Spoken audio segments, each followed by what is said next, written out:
How to log in Target app. So in order to log into your Target app, you have to install the app from your respective app store.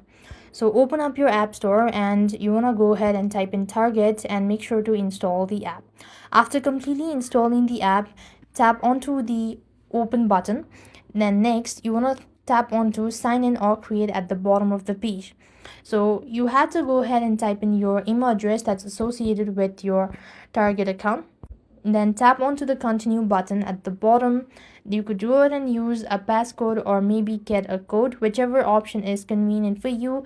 Select that. So here it is, my code. You could see I've received it through my email. And tap onto the verify button. You could also go ahead and create a passkey if you want to, or maybe just tap onto maybe later.